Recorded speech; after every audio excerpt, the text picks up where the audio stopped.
तो ज़्यादा दलितों के लिए खतरनाक बीजेपी है या कांग्रेस है? इसमें ज़्यादा की बात नहीं है, ये दोनों खतरनाक है। दोनों नहीं, इस देश में जो मान्यवर साहब ने कहा था कि मनुवाद को, जातिवाद को हमें कांग्रेस और बीजेपी और कम्युनिस्ट के रूप में नहीं देखना चाहिए। क्यों? क्योंकि सब जहरीले सांप हैं। वो किसी के अंदर जहर धीरे असर करता है, किसी का तेजी से असर करता है। तो हम ये कहें कि नहीं, देखिए जी, सांप तो ठीक है, बस जहर खराब है। तो भाई हमें सांप से ज़्यादा दिक्कत तो जहर से है। तो जहर तो तीनों के अंदर उतना ही है हमारे प्रति। तो हमें ये तुलना करना कि कौन अच्छा है कौन बुरा है, ये हमारे लिए घातक है। नहीं, दलित देखिए पिटता नहीं है। हमने कहा ना कि जिसका आत्मसम्मान मर जाता है तो वो जानवर के समान होता है। कि जानवर जब सड़कों पे चलता है या कहीं भी होता है तो उसके साथ कैसा लोग सलूक करते हैं। ये समस्या कांग्रेस की बीजेपी की नहीं है, ये समस्या आत्मसम्मान की है। अगर ये कांग्रेस बीजेपी की समस्या होती तो शायद ईवी पेरियार, रामास्वामी नायकर कांग्रेस न छोड़ते और वो सेल्फ रिस्पेक्ट मूवमेंट न चलाते। जब आपके पास आत्मसम्मान होता है तो आपका कोई भी कभी भी बाल बाका नहीं कर सकता है।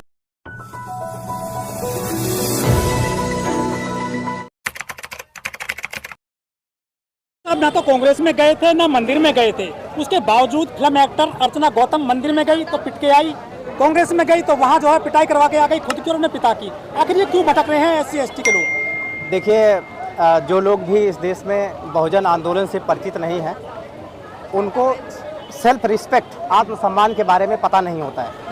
और जिनका आत्मसम्मान मर जाता है वो जानवर के समान होता है। और आप जानवरों की स्थिति देखते हैं कि कैसे लोग जानवरों को, कैसे उसका मालिक बदल जाता है। कभी किसी भी जानवर के गले में किसी का पट्टा तो कभी किसी का पट्टा। तो ये जो समस्या है वो आत्मसम्मान की समस्या है। और जो लोग भी बहुजन आंदोलन से नहीं जुड़ेंगे, बहुजन समाज पार्टी के मिशन से नहीं जुड़ेंगे, वो लोग, उनकी जो हालत है वो आपको ऐसे ही, जिनका आपने नाम लिया वैसे ही आपको दिखेगी। केवल वही एक शख्स नहीं है, यहाँ बड़े बड़े लीडर हैं जो बाबा का नाम लेते हैं और बापू के चरणों में वो मिलते हैं।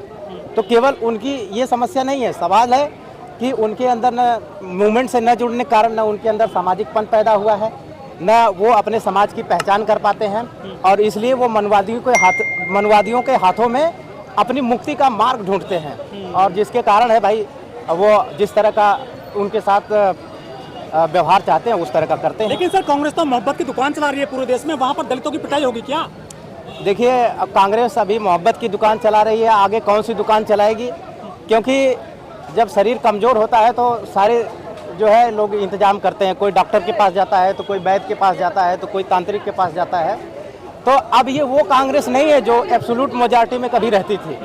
अब ये कांग्रेस वो है जिसको पता है कि इस देश का जो भविष्य है वो SC ST OBC के हाथों में है, माइनॉरिटी के हाथों में है। और अगर वो SC ST OBC माइनॉरिटी की बात नहीं करेगी तो उसका भी भविष्य इस देश में ज़्यादा लंबा चलने वाला है नहीं। तो इसलिए वो आपको जो है गुमराह करने के लिए आज इस तरह का मोहब्बत की दुकान चला रहे हैं। जहां उनकी सरकार चलती है वहां उनको मोहब्बत की दुकान नहीं चाहिए होती है, जहां उनकी सरकार नहीं चल रही होती है वहां वो मोहब्बत की दुकान खोलने की परमिशन मांगते हैं। लेकिन प्रियंका गांधी खुद कहती है कि लड़की हूँ, लड़ सकती हूँ। जब अर्चना गौतम के साथ में मारपीट की गई थी तो उसके लिए लड़ने लिए आगे नहीं आई। भैया, हम तो इतना जानते हैं कि ये लोग उस परंपरा से आते हैं जिसमें संस्कृत में कहा जाता है वचनम किम कराती। वचनम किम कराती का मतलब है हिंदी में कि कहने में क्या जाता है, कि जैसे झूठ बोलने में क्या जाता है, किसी गंदे आदमी को प्रशंसा करने में क्या जाता है। तो ये उस विधा के लोग हैं कि लोगों को केवल उनको मानसिक संतुष्टि देने के लिए कुछ भी कर दो और ताकि उससे अपना मकसद पूरा करो। बहन जी के खिलाफ इनको कैंपेन चलाना था तो ये लड़की हूँ, लड़ सकती हूँ। और जब लड़की का बलात्कार होता है राजस्थान में, मध्य प्रदेश में, तब ये लड़की नहीं होती हैं, तब ये लड़का हो जाती हैं। तो ये लोगों को समझना चाहिए कि ये केवल जुमला जो है इस देश के प्रधानमंत्री नरेंद्र मोदी ही नहीं बोलते हैं। इस देश के जो अपोजिशन की जो सबसे बड़ी पार्टी अपने को कहती है कांग्रेस, ये उसकी भी लीडर बोलती हैं। और ये जुमला हम लोग पूछते हैं ना कि भाई 15 लाख नहीं आया, तो बोलते हैं वो जुमला है, वो तो एक्सेप्ट कर लेते हैं।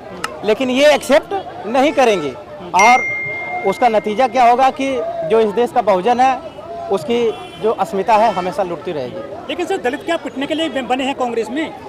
नहीं, दलित देखिए पिटता नहीं है। हमने कहा ना कि जिसका आत्मसम्मान मर जाता है तो वो जानवर के समान होता है।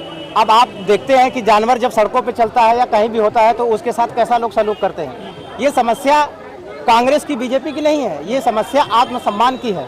अगर ये कांग्रेस बीजेपी की समस्या होती तो शायद ईवी पेरियार रामास्वामी नायकर कांग्रेस न छोड़ते और वो सेल्फ रिस्पेक्ट मूवमेंट न चलाते। वो सेल्फ रिस्पेक्ट मूवमेंट ही इसलिए चलाए क्योंकि दलित पिछड़ों की जो समस्या है वो आत्मसम्मान की है। जब आपके पास आत्मसम्मान होता है तो आपका कोई भी कभी भी बाल बाका नहीं कर सकता है, ना आपके सम्मान पे वो बट्टा लगा सकता है। लेकिन जो खड़गे साहब है वो भी तो राष्ट्रीय अध्यक्ष बने बैठे हैं, वो भी दलित हैं कांग्रेस के। भाई खड़गे साहब को क्यों प्रेसिडेंट बनाया जा रहा है ये भी समझने की बात है। एक तरफ का जो कांग्रेस पार्टी खड़गे साहब को प्रेसिडेंट बना रही है, दूसरा पूरा देश कह रहा है कि अगर आपको मोदी जी को हटाना है तो बहन जी को प्राइम मिनिस्टर आप नॉमिनेट करो, आप बहन जी के रहनुमाई में इस देश 2024 का इलेक्शन लड़ो। तो अब बहन जी को तो वो अपना नेता मान नहीं सकते क्योंकि वो उनकी जो चातुवर्ण व्यवस्था है, जो उनकी सदियों की गांधी जी ने परंपरा स्थापित की है, उसके वो खिलाफ है। तो इसलिए बहन जी जैसे नेतृत्व को रोकने के लिए उनको कोई ना कोई चाल तो चाहिए, दलितों को कुछ तो चाहिए। अब दलित तो ब्राह्मण के नेतृत्व में कभी भी संतुष्ट होगा नहीं, तो इसलिए दलितों को दिखाने के लिए, वो सफ़ेद दांत दिखाने के लिए हमें कुछ न कुछ तो करना पड़ेगा। जब इसके साथ में मारपीट की गई अकबर रोड पर 24 पर राष्ट्रीय कार्यालय है कांग्रेस का, तो वहाँ अर्चना गौतम को बचाने के लिए कांग्रेस का एक भी हरिजन नहीं आया। भाई इससे हमारा क्या लेना है, जैसा आप रास्ता चुनते हो people get what they deserve, ये कांसीराम साहब बोलते थे। अगर आपने अपने आत्मसम्मान को नहीं चुना है तो आप किसी भी रास्ते पे जाएं, उसमें हम आपके पीछे क्यों लगे। अब आप जहां जा रहे हैं ये आप भी क्या पिटने का इंतजार कर रहे हैं जो कांग्रेस में हरिजन बने बैठे हैं अभी। मैं ये कह रहा हूं कि जिसका स्वाभिमान नहीं है वो इंतजार क्या कर रहा है, वो तो उसको कब पीटा जाएगा, उसके साथ क्या सलूक हो रहा है। भाई ये आप भाई जिसको गुलामी में अच्छा लग रहा है, जो गुलामी को एंजॉय कर रहा है, आप उसको कैसे कह सकते हैं कि वो इंतजार कर रहा है। वो तो गुलामी ही एंजॉय कर रहा है। अब अगर आप उसको चाहते हो कि वो गुलामी से बाहर निकले तो आप उसको जो है आप आज़ादी का स्वाद चखाओ। तो ज़्यादा दलितों के लिए खतरनाक बीजेपी है या कांग्रेस है? इसमें ज़्यादा की बात नहीं है, ये दोनों खतरनाक है। दोनों नहीं, इस देश में जो मान्यवर साहब ने कहा था कि मनुवाद को, जातिवाद को हमें कांग्रेस और बीजेपी और कम्युनिस्ट के रूप में नहीं देखना चाहिए। क्यों? क्योंकि सब जहरीले सांप हैं। किसी के अंदर जहर धीरे असर करता है, किसी का तेजी से असर करता है। तो हम ये कहें कि नहीं, देखिए जी सांप तो ठीक है, बस जहर खराब है। तो भाई हमें सांप से ज़्यादा दिक्कत तो जहर से है। तो जहर तो तीनों के अंदर उतना ही है हमारे प्रति। तो हमें ये तुलना करना कि कौन अच्छा है कौन बुरा है, ये हमारे लिए घातक है। अच्छा, मोदी जी ने कहा था कि मेरे दलित भाइयों को मत मारो, 2016 में कहा था, तो कांग्रेस में दलित मारे जा रहे हैं। भाई मोदी जी क्या कहते हैं ये मोदी जी जाने। मोदी जी तो बहुत कुछ कहते हैं।